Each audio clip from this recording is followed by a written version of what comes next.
¿Se han preguntado cómo recepta el ser humano una imagen? Es un proceso complejo, un arte, ya que la imagen pasa a través de 4 cámaras, a una velocidad impresionante de 300.000 kilómetros sobre segundo. La refracción de la luz se maneja en 2 aspectos. Tenemos el índice de refracción de una sustancia transparente. Si la luz atraviesa un vidrio a una velocidad de 200.000 kilómetros sobre segundo, el índice de refracción es de 1.5. También tenemos la refracción de los rayos de luz en la superficie entre 2 medios con índice de refracción distintos. Tenemos la dirección en que se propaga la luz es siempre perpendicular al plano del frente o la fuente de onda, y la desviación de los rayos de luz al atravesar una superficie de contacto inclinada se conoce como refracción.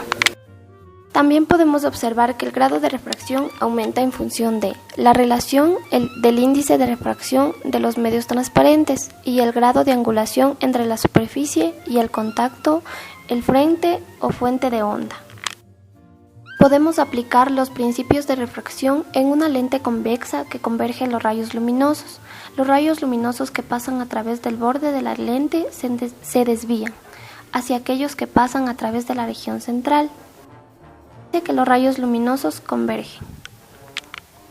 Y una lente cóncava diverge los rayos luminosos. En el borde de la lente las ondas luminosas se refractan, de manera que se transmitirán perpendicular al frente de onda o interfase y se alejan de las que pasan a través de la región central.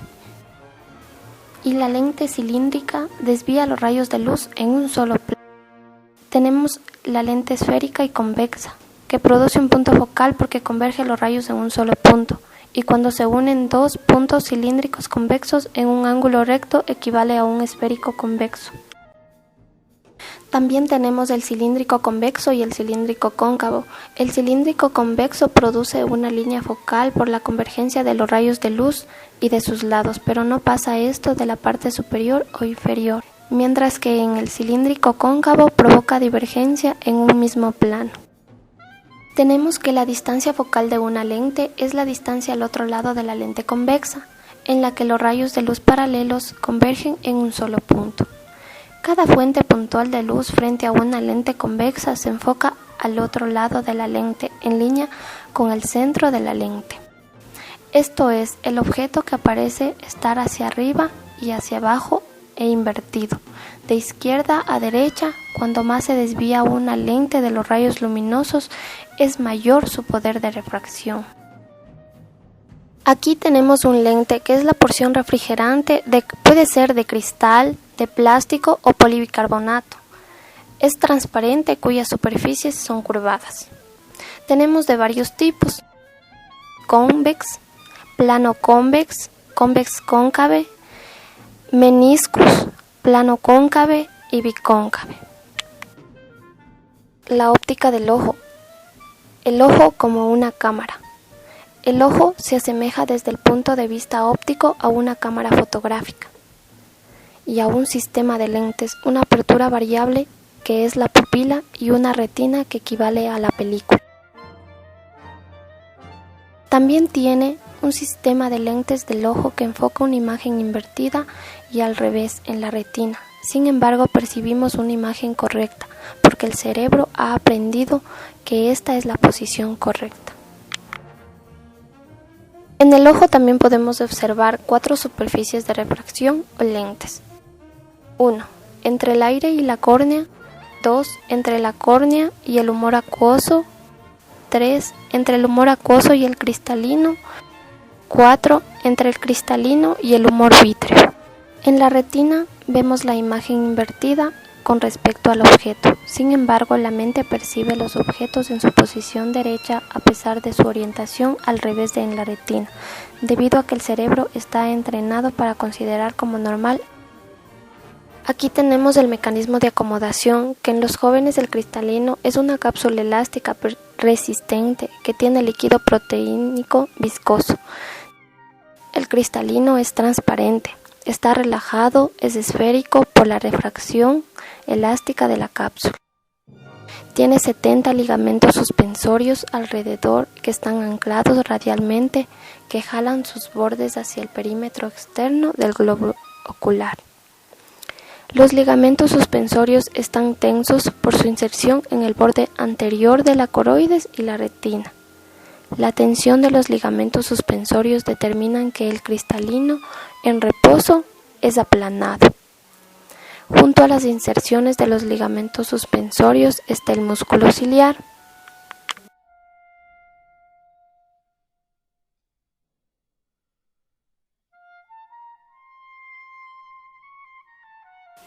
El músculo ciliar tiene fibras meridionales de los extremos periféricos de los ligamentos suspensorios a la unión esclerocorneal. Tiene fibras circulares y está alrededor de inserciones de los ligamentos suspensorios, que al contraerse las fibras meridionales, las inserciones periféricas de los ligamentos suspensorios se desplazan hacia delante y al centro en la dirección a la córnea y se libera la tensión del cristalino. Al contraerse las fibras circulares funcionan como esfínter, o sea, disminuye el diámetro del círculo formado por los ligamentos suspensorios y se tira menos de la cápsula del cristalino.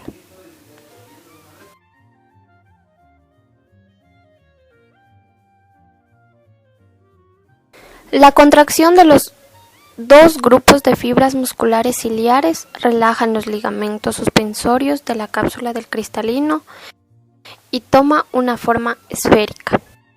También tenemos que la acomodación controlada por los nervios parasimpáticos se da en el tercer par craneal, en el motor ocular común, y podemos ver la visión de cerca, que normalmente se contrae el músculo ciliar y se relajan los ligamentos suspensorios del cristalino al aumentar de grosor y al aumentar la refracción, porque al aumentar la refracción aumenta la capacidad de enfocar objetos próximos. También como anomalía tenemos la presbicia, que es la pérdida de acomodación en el cristalino, que con la edad el cristalino aumenta de longitud, aumenta de grosor y pierde la elasticidad. Para contrarrestar esta presbicia, utilizar lentes bifocales para una visión cercana y lejana. El poder de acomodación en los niños es de 14 dioptrías, mientras que en personas adultas de 40 a 50 años es de 2 dioptrías, y en los ancianos el poder de dioptría es de 0. El diámetro pupilar. La principal función del iris es aumentar la cantidad de luz que penetra al ojo en la oscuridad y que disminuye durante el día. La pupila del ojo humano puede reducirse hasta 1.5 milímetros más o menos y puede ampliarse también hasta 8 milímetros de diámetro. En los errores de refracción tenemos la emetropía, que es cuando los rayos de luz paralelos procedentes de objetos distantes enfocan sobre todo la retina con el músculo ciliar relajado, y puede ver de lejos, que esto se denomina efecto simpático, que para enfocar de cerca el músculo ciliar se contrae y esto se denomina efecto parasimpático.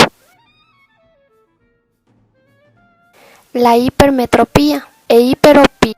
Aquí podemos observar que el globo ocular es corto, que el sistema de lentes son poco potentes y débiles y que son capaces de enfocar objetos distantes con la acomodación, que no puede acomodar el cristalino para enfocar objetos lejanos y mucho menos los cercanos.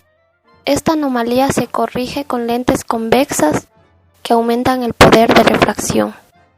En la miopía suele deberse a la existencia de un globo ocular largo y al poder de refracción que es excesivo del sistema de lentes, y no puede disminuir la fuerza del cristalino, tampoco puede enfocar los objetos distantes, tiene que acercarlos y se corrige con lentes esféricos y cóncavos. En el astigmatismo es un error de la refracción ocular, hace que la imagen visual de un plano quede enfocada a una distancia diferente de la que corresponde a su plano perpendicular.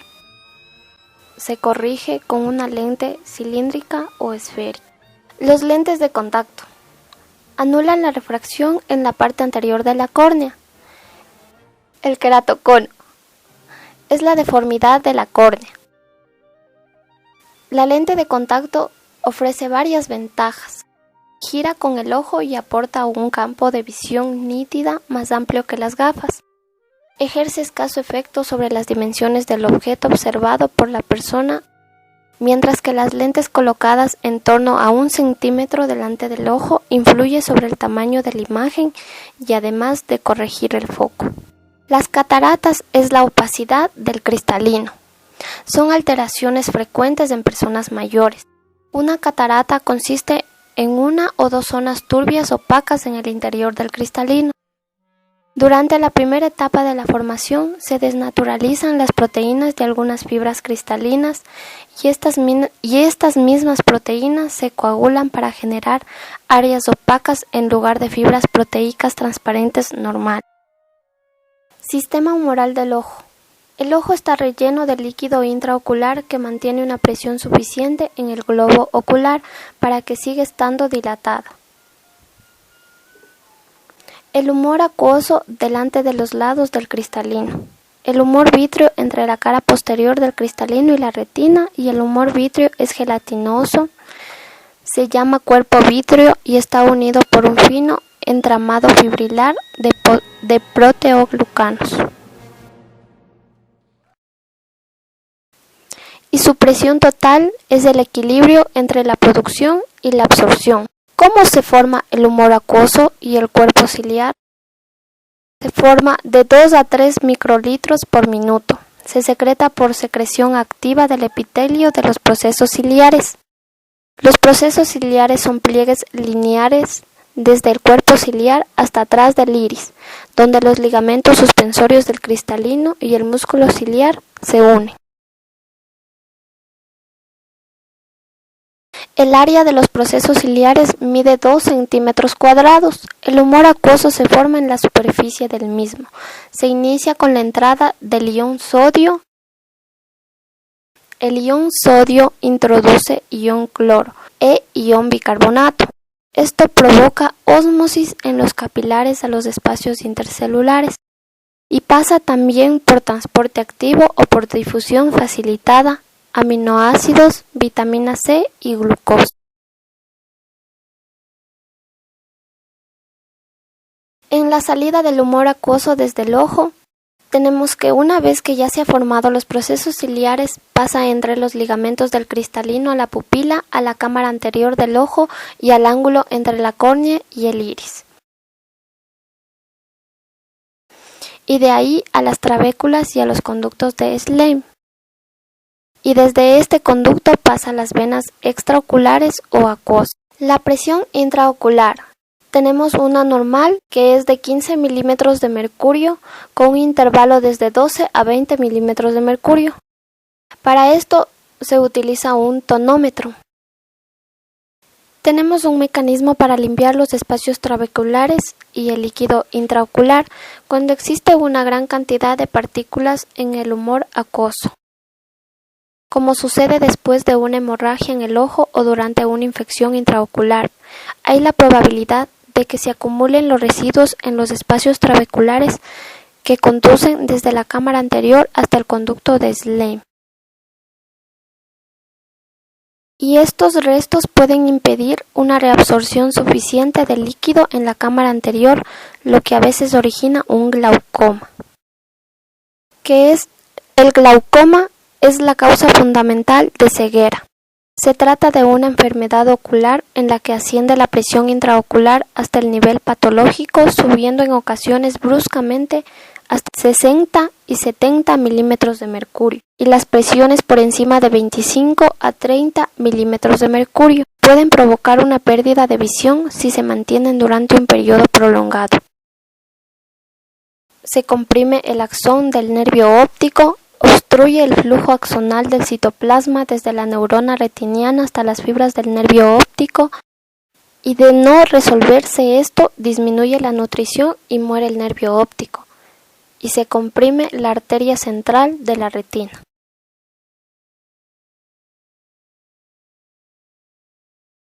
El glaucoma se da debido a que no sale líquido en la unión irido-corneal desde las trabéculas que llegan al conducto de Schlemm.